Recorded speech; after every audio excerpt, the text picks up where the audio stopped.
মাথায় খালি বিজনেসের চিন্তা। কেন তুমি নিজে চাকরির জন্য ট্রাই করলে কি হয়? আমি চাকরির জন্য কেন ট্রাই করব? আমি তো চাকরিই করব না, আমি বিজনেস করব। বিজনেসে করবে, এত টাকা কই পাবা তুমি? শোনো, বিজনেস করার জন্য টাকা লাগে না বোকা। যা করো বুঝে শুনে করো।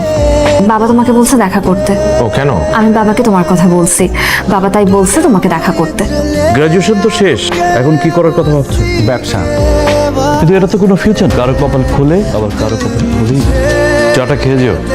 মারিয়া কই তুমি? বাসায়। কেন, কি হয়েছে? একটা গুড নিউজ আছে, চাইনিজ ডিলারদের সাথে সবকিছু কনফার্ম হয়ে গেছে। তুমি একটু দেখা করতে পারবে আমার সাথে এখন? হ্যালো, কি হয়েছে? আমার বিয়ে ঠিক হয়ে গেছে মাহির।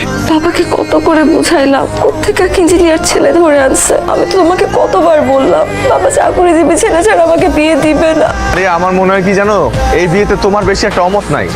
যে ছেলেটার সাথে তোমার বিয়ে ঠিক হয়েছে না, ছেলেটারই বিয়ে করে ফেলো। আসলে আমার মতো এত ছোটখাটো একটা ব্যবসায়ীর সাথে তোমার যাই না।